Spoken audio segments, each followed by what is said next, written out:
পরিচালকরা সিনেমার পরিচালকরা বললেন যে তারা যে ন্যারেটিভ নির্মাণ করে আমরা সেই ন্যারেটিভ দেখাবো কিনা। আমি এখানে একটা প্রশ্ন করেছিলাম, আপনারা যে ভারতীয় সিনেমার বিরুদ্ধে বলছেন, গত 50 বছরে বাংলাদেশের সিনেমা হয়েছে কয়টা? এখানে দুটো ইস্যু। একটা হলো ভারত আপনাকে যে ন্যারেটিভ নির্মাণ করতে চায় ভারতীয় সিনেমা আসবে না, ওকে, ভারত বাংলাদেশের কোনো পরিচালককে 10 কোটি টাকা দিয়া সে তখন যদি এখানে সিনেমা বানায় তার ন্যারেটিভ নির্মাণে, আপনি কোন পলিসি দিয়ে তাকে আটকাবেন? আপনি বললেন ভারতের সিনেমা আসবে না, রাইট? নাসিরউদ্দিন ইউসুফ বাচ্চু তার গেরিলা সিনেমায় দেখাচ্ছে মসজিদের ইমাম সাহেব বের হয়ে যখন হিন্দু নারীদের উপরে আক্রমণ হচ্ছে সে এসে ফতোয়ার মতো বলছে এগুলো সব নিয়ে যাও, ওরা সব গনিমতের মাল। বাংলাদেশের কোন এক্সট্রিমিস্ট মৌলবাদী হুজুরও আপনার নাম ধরে বলতে পারবেন যে হিন্দু মহিলাদেরকে গনিমতের মাল বলেছে, মানে তাদেরকে ধর্ষণ করা যাবে, তাদেরকে রেপ যা ইচ্ছে তাই করা যাবে? কে বলেছে? এটা তো সিনেমা। তো সেই সিনেমা হবে না, আপনি কিভাবে আটকাবেন? দ্বিতীয় বললাম, আপনি আমাকে বলেন গত 50 বছরে আপনার বাংলাদেশের সিনেমা বানাইছেন কয়টা? কারণ গত 50 বছরে যত সিনেমা হয়েছে আমি সিনেমায় দেখি, আমি আমার বাপের চেহারা দেখি, যারা জ্ঞান তো আমি কোনো অপরাধ করতে বা খারাপ কাজ করতে দেখি নাই, অথচ পুরো সিনেমার সব থেকে বাজে ক্যারেক্টারটা আমার বাপের মুখ। আমার বাপ মানে কোটি কোটি বাঙালি মুসলমান যার দাড়ি আছে, টুপি আছে। আপনার বাঙালি সিনেমা বানাইছেন কয়টা? তখন আমি বললাম একটা একটা গল্প বলেন। 47 কেন্দ্রিক সব থেকে, এই যে পাকিস্তানের এই গল্পটা বলে আমরা শেষের দিকে আসবো। দেখেন 47-এর যে দেশভাগ, এই দেশভাগ নিয়ে অনেক বড় বেশি তো সিনেমা হয় নাই, আপনারা খেয়াল করে দেখবেন সব থেকে বেশি সিরিয়াস কাজ করেছে ঋত্বিক ঘটক। তিনি এটা নিয়ে 1962, 60, 61, 62 এই 3টে সময়ে তিনি ট্রিলজি বানালেন, মেঘে ঢাকা তারা, কোমল গান্ধার এবং সুবর্ণরেখা, এই 3টে সিনেমা।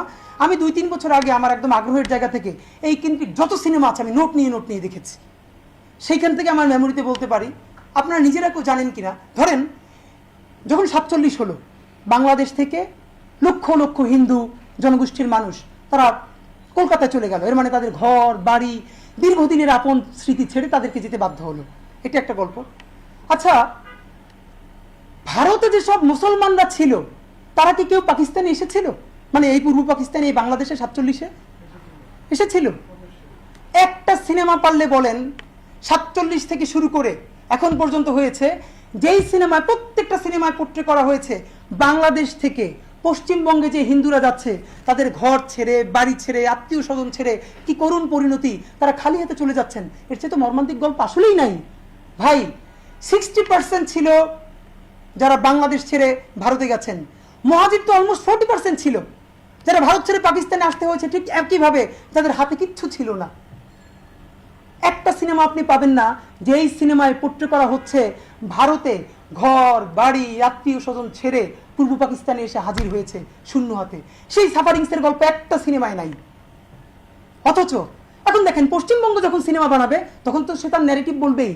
ঋত্বিক ঘটক যখন বলছেন তিনি কলকাতা উদ্বাস্তু দেখছেন, স্বাভাবিকভাবে তিনি তার এই কথাই বলবেন। তাহলে এটা তো প্রত্যাশার জায়গা, বাংলাদেশে বসে যে সিনেমাটা হবে 47 নিয়ে, তখন অন্তত ভারত থেকে বাংলাদেশে যে লোকেরা আসলো তাদের সাফারিংস দেখানো হবে। অদ্ভুত। কলকাতার বয়ানে তা বাংলাদেশে কোনোদিন হলো না। বাংলাদেশের মধ্যে তানভীর মোকাম্মেল সিরিয়াস কাজ করার চেষ্টা করেছেন। তার দুটো সিনেমা, চিত্রা নদীর পারে যেখানে আমরা তৌকির আহমেদ অভিনয় করেছেন, আর একটা হলো সীমান্ত রেখা, একটা ডকুমেন্টেশন করেছেন। দেখেন কি পরিমাণ মানে ন্যারেটিভ নিজেরা নির্মাণ করে। চিত্রা নদীর পারে গল্পের মধ্যে নায়ক নায়িকার একসময় বলছে লাল পিঁপড়া কালা পিঁপড়া, এর মধ্যে একটা গিয়ে বলতেছে যে এই হিন্দু মানে লাল পিঁপড়া নাকি হিন্দু, এরকম করে একটা স্যাটায়ার। একটা কথা খেয়াল করেন, এই গল্পটা অনেক নাটক সিনেমা বিভিন্নভাবে বলা হয়েছে। বাংলাদেশের মুসলমানরা হিন্দুদেরকে গালি দেয় আকাটা বলে। আপনারা অনেকে জানেন কিনা আকাটা মানে তাদের মুসলমানই হয় না, সত্য। আমি এখন যেটা বলবো এটা আপনার স্লাং হিসেবে নিয়েন না, ডকুমেন্টেশন হিসেবে নিয়েন। এই গল্পটা কোনো বইতে কেন নাই? তাহলে হিন্দুরা বাংলাদেশি মুসলমানদেরকে কাটাচোদা বলে। থাকলে তো আকাটা কাটাচোদা দুইটাই থাকতে হবে ব্রাদার। আপনি সব জায়গায় আকাটা পাবেন, পরের শব্দ পাবেন না। শব্দ কিভাবে গুম হয়ে যায়। তো আমি আপনাকে যেটা বললাম, তানভীর মোকাম্মেল সীমান্ত রেখায় দেখাচ্ছেন পশ্চিমবঙ্গ থেকে অনেক গেস্ট এসছেন, যাদের বাড়ি কুমিল্লা, ময়মনসিংহ, এই ভিটায় ছিল, তাদেরকে তিনি ওখানে নিয়ে গেছেন যে এইখানে 47 পরিচালকরা, সিনেমার পরিচালকরা বললেন যে তারা যে ন্যারেটিভ নির্মাণ করে আমরা সেই ন্যারেটিভ দেখাবো কিনা। আমি এখানে একটা প্রশ্ন করেছিলাম, আপনারা যে ভারতীয় সিনেমার বিরুদ্ধে বলছেন, গত 50 বছরে বাংলাদেশের সিনেমা হয়েছে কয়টা?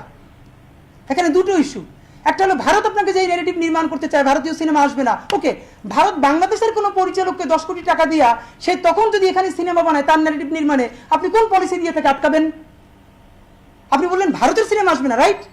নাসিরউদ্দিন ইউসুফ বাচ্চু তার গেরিলা সিনেমায় দেখাচ্ছে মসজিদের ইমাম সাহেব বের হয়ে যখন হিন্দু নারীদের উপরে আক্রমণ হচ্ছে সে এসে ফতোয়ার মতো বলছে এগুলো সব নিয়ে যাও, ওরা সব গনিমতের মাল। বাংলাদেশের কোন এক্সট্রিমিস্ট মৌলবাদী হুজুরও আপনার নাম ধরে বলতে পারবেন যে হিন্দু মহিলাদেরকে গনিমতের মাল বলেছে, মানে তাদেরকে ধর্ষণ করা যাবে, তাদেরকে রেপ যা ইচ্ছে তাই করা যাবে? কে বলেছে? এটা তো সিনেমা। তো সেই সিনেমা হবে না, আপনি কিভাবে আটকাবেন? দ্বিতীয় বললাম, আপনি আমাকে বলেন গত 50 বছর আপনার বাংলাদেশের সিনেমা বানাইছেন কয়টা? কারণ গত 50 বছরে যত সিনেমা হয়েছে আমি সিনেমায় দেখি, আমি আমার বাপের চেহারা দেখি, যার জ্ঞান তো আমি কোনো অপরাধ করতে বা খারাপ কাজ করতে দেখি নাই, অথচ পুরো সিনেমার সব থেকে বাজে ক্যারেক্টারটা আমার বাপের মুখ। আমার বাপ মানে কোটি কোটি বাঙালি মুসলমান যার দাড়ি আছে, টুপি আছে। আপনার বাঙালি সিনেমা বানাইছেন কয়টা? তখন আমি বললাম একটা একটা গল্প বলেন। 47 কেন্দ্রিক সব থেকে, এই যে পাকিস্তানের এই গল্পটা বলে আমরা শেষের দিকে আসবো। দেখেন 47-এর যে দেশভাগ, এই দেশভাগ নিয়ে অনেক বড় বেশি তো সিনেমা হয় নাই, আপনারা খেয়াল করে দেখবেন সব থেকে বেশি সিরিয়াস কাজ করেছে ঋত্বিক ঘটক।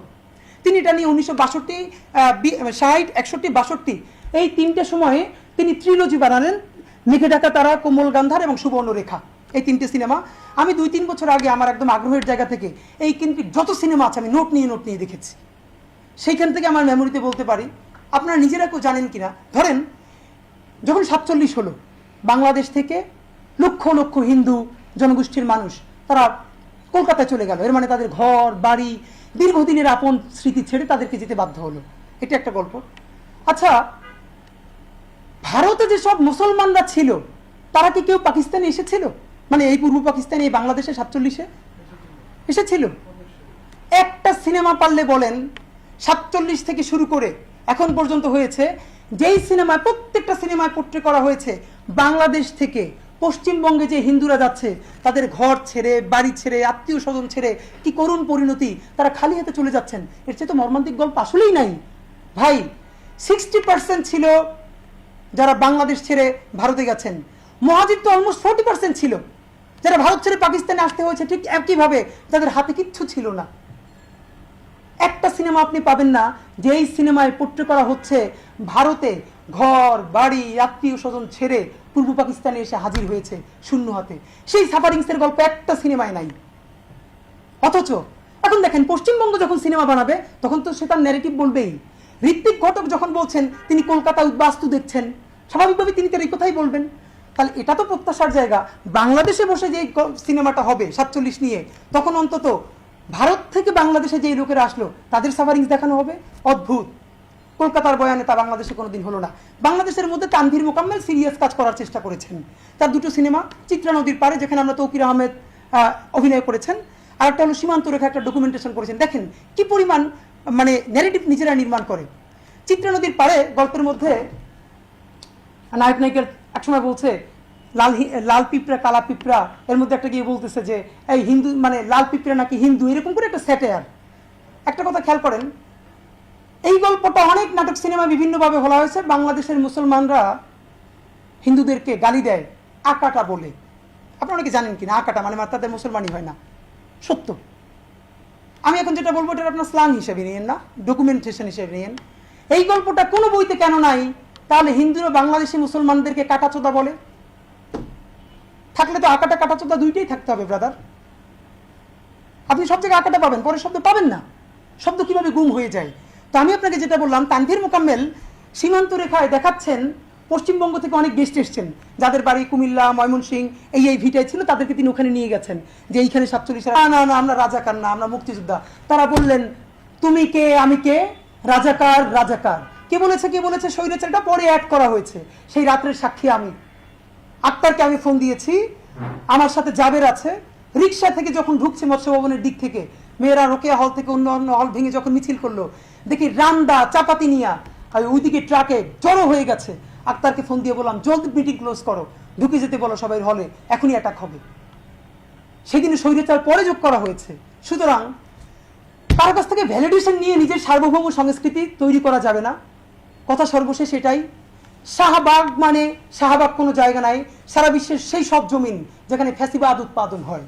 আর সার্বভৌম সংস্কৃতি তাই প্রত্যেকটা মানুষ ঘরে বাবার সাথে মায়ের সাথে বন্ধুর সাথে যা বলে বইয়ে পুস্তকে প্রত্যেকটা জায়গায় সেই কথাই যদি তুলে আনতে পারে তখন তার সংস্কৃতি সার্বভৌম হয়। বাংলাদেশে সার্বভৌম সংস্কৃতিও নাই, শাহবাগের বিরুদ্ধে লড়াইয়ের একটা ফেজে আমরা আছি। আমাদের এই লড়াইটা হবে শাহবাগিতার বিরুদ্ধে, সার্বভৌম সংস্কৃতির পক্ষে, তাবেদারির বিপক্ষে। আমি টুকটাক কিছু নুক্তা দিয়ে গেলাম, আমি আমার আলাপটা হয়তো করতে পারি নাই, আমাদের পরবর্তী আলোচনা আছে। আপনাদের আগ্রহ থাকলে নতুন বাংলাদেশ বিনির্মাণের ইনসাফের রাষ্ট্রে সে আলাপ আমরা আগায় নিয়ে যাব। ধন্যবাদ। বাংলাদেশ জিন্দাবাদ, ইনকিলাব জিন্দাবাদ।